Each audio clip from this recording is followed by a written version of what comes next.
Ketika diskusi ada yang tidak percaya Tuhan secara logika. Ngoten tadi ya.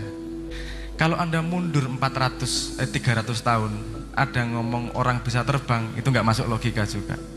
Anda ngomong sama anak kecil bahwa proses pembuatan anak seperti ini nggak akan masuk logika. Kenapa? Kadang-kadang ilmu hanya bisa masuk kalau orangnya siap. Itu dia sedang berproses dalam dirinya. Kalau saat itu dia belum bisa masuk dengan logika, ada kemungkinan logikanya belum nyampe. Ada kemungkinan pengetahuannya belum nyampe. Gak usah disalah-salahkan, ditemani berdiskusi. Karena semua orang pengen tumbuh dengan jalannya sendiri-sendiri. Terus ono hakikat Tuhan barang kemo, mate hakikat Tuhan. Saya tidak akan bisa menceritakan hakikat Tuhan, tapi begini. Saya cerita sedikit, ini sharing lagi-lagi. Tuhan itu kan maha semuanya, betul enggak? Tapi ada yang Tuhan tidak miliki. Apa? Anda pernah berpikir? Hah? Jari sopo? Kalau syahwat bukan milik Tuhan, terus enggak bisa sopo? Tanggane Tuhan. Apa yang Tuhan tidak miliki? Berarti Tuhan lanang. Yang tidak punya istri berarti Tuhan lanang ya asumsinya. Kesadaran bawah sadarnya itu tadi menganggap Tuhan lanang sehingga tidak punya istri. Yang Tuhan tidak miliki karena sifatnya maha adalah keterbatasan. Paham maksud saya? Karena Tuhan maha, jadi pasti tidak punya yang namanya keterbatasan. Wong maha kok. Kalau Tuhan punya keterbatasan, nggak maha nanti namanya. Tuhan nggak punya keterbatasan. Oke. Terus kalau Tuhan maha tidak punya keterbatasan, bagaimana dia bisa mengalami dirinya sendiri? Wong tak terbatas kok. Padahal mengalami itu syaratnya adalah aku, kamu, ada aku, ada dia, ada orang pertama, orang kedua, orang ketiga, dan seterusnya. Makanya kemudian ada tajali yang namanya manusia. Tuhan sedang mencoba satu fitur baru yang namanya keterbatasan.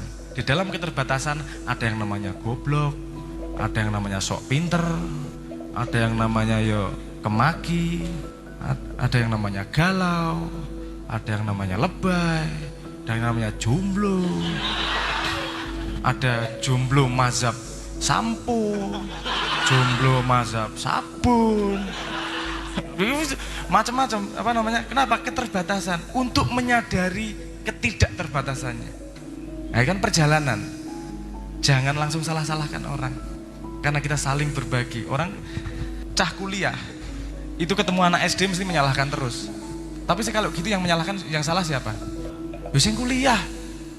Wong pinter itu bukan nyalain orang yang tidak tahu. Orang pinter itu memangku orang yang tidak tahu agar semakin tahu. Tidak ada pemecahan masalah dengan menyalah-nyalahkan. Yang ada adalah musyawarah untuk mufakat. Itu ada di sila keempat kita setelah sila ketiga kita, yaitu oke, paham maksud saya? Saya nggak ngomong hakikat Tuhan, karena tidak mungkin apapun yang kita bayangkan Tuhan pasti bukan Tuhan. Karena apapun yang kita bayangkan itu simbol. Allah itu simbol, Tuhan itu simbol kata-kata, tulisan itu simbol. Kalau simbol pasti memiliki keterbatasan.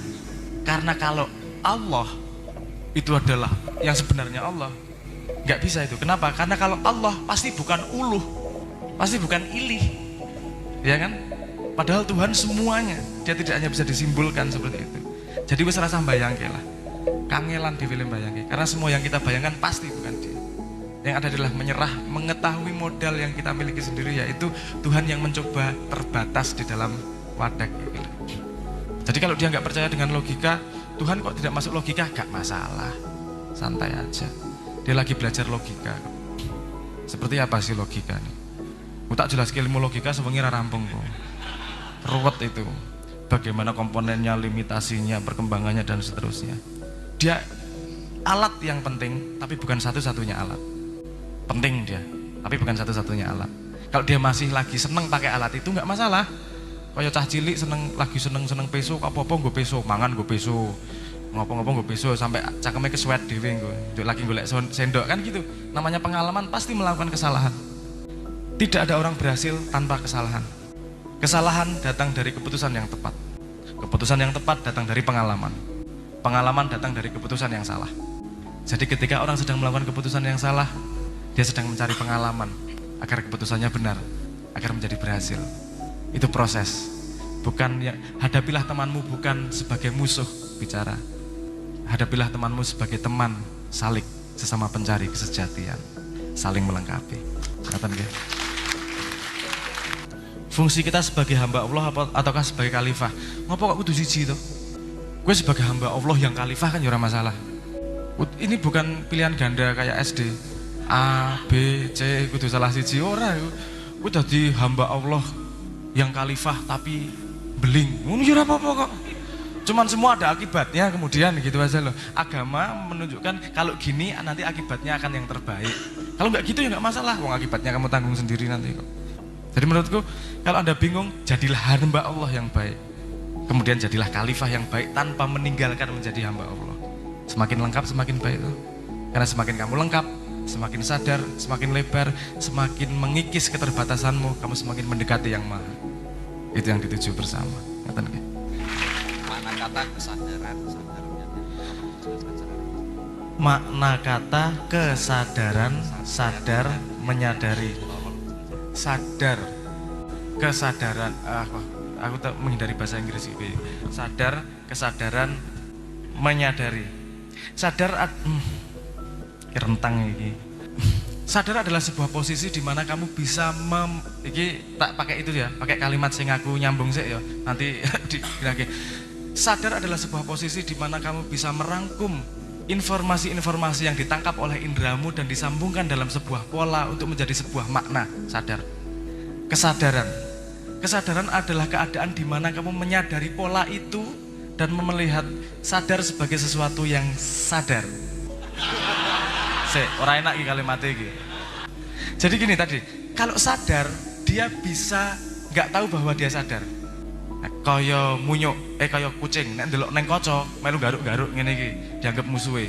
Dia sadar dengan sekitarnya, tapi dia tidak menyadari bahwa ini kesadaran aku, ini kamu, itu sebenarnya hanya refleksi dari aku, benar ngerasa sadar. Jadi menyadari adalah proses rekursifnya, proses balikannya, di mana menyadari adalah keadaan di mana dia sadar bahwa dia sadar. Karena kata lain nih, neng paham maksud saya ya? Menyadari kata kerjanya. Kesadaran adalah keadaan di mana dia menyadari kesadarannya. Paham ya? Sadar adalah sebuah kondisi yang dia sadar. Sadar adalah sebuah kondisi di mana dia bisa tadi tuh mengumpulkan semua informasi dan letakkan bahasa Inggrisnya gini, diletakkan dalam pola dan diletakkan agennya, siapa pelakunya, sehingga menjadi sebuah makna yang bisa disimpan di kepala. Sadar. Menyadari proses itu namanya kesadaran. Ya, kesadaran menyadari sadar. Es, ngono, nek ana takon luwih jero monggo. Istri tidak mengizinkan untuk berangkat mencari sinau. Istri tidak mengizinkan untuk mencari. Tidak ada, selama kita hidup tidak ada yang bisa menghalangi kita untuk belajar. Wes, ora mungkin. Dewe orang ngapa-ngapa wae ya sinau kok. Tanpa sadar, wes mesti kuwi, orang ngapa-ngapa sinau kowe. Kowe keselomot obat nyamuk wis sinau. Bar kuwi wegah cedak-cedak obat nyamuk meneh. Paham ya maksud saya? Jadi kita sadar tidak sadar pasti belajar. Ya mungkin yang dikomplainkan istrinya keluar malamnya mungkin. Iya urusan keluar malamnya, bukan urusan belajarnya tuh berarti. Urusan keluar malamnya. Kalau memang kayak obat tidur wae Mas bar tinggal. Oh ora, bukan. Kayak obat tidur. Itu guyon ya. Engko neng YouTube Noe menyuruh obat tidur istrinya. Wah. Saya orang yang tidak punya otoritas untuk bercerita tentang ini. Karena salah satu syarat saya ketika dulu menikah, jangan pernah ganggu kalau saya mau keluar malam. Gitu, jadi saya nggak punya pengalamannya. Tapi kalau menurut saya, pengalaman-pengalaman yang pernah saya dengar itu begini. Memang tadinya dilarang-larang dan dihalangi. Tapi kemudian ketika bisa menunjukkan efeknya di rumah, ternyata kamu lebih baik dengan belajar keluar, ternyata kamu lebih sayang, ternyata nambah anak kayak atau bulanannya jadi lebih banyak kayak, jadi ada efek positif dari apa yang kamu lakukan. Lama-lama kan itu juga kok menurut dari pengalaman beberapa teman saya, lama-lama yo cair juga, malah akhirnya kok gue mangkat lu ngono ya, sama istrinya seperti itu. Wah, itu posisi yang ideal itu, orang mangkat pengajian malah dikongkon mangkat gitu. Jadi itu bukan petunjuk, itu bagi pengalaman. Karena saya tidak punya otoritasnya untuk memberi tips seperti apa. Aku nggak ngerti tipsnya. Mungkin untuk tahu tips itu saya harus mencari istri kedua yang melarang saya untuk itu. Oh enggak jadi itu enggak baik juga. Jadi ngoten nggih Mas, nyuwun sewu kalau jawaban saya tidak membantu apapun karena saya tidak punya ilmunya. Mungkin teman-teman yang lain punya ilmunya untuk bisa sinau bareng, bisa berbagi pengalaman. Matur nuwun itu dulu. Matur nuwun.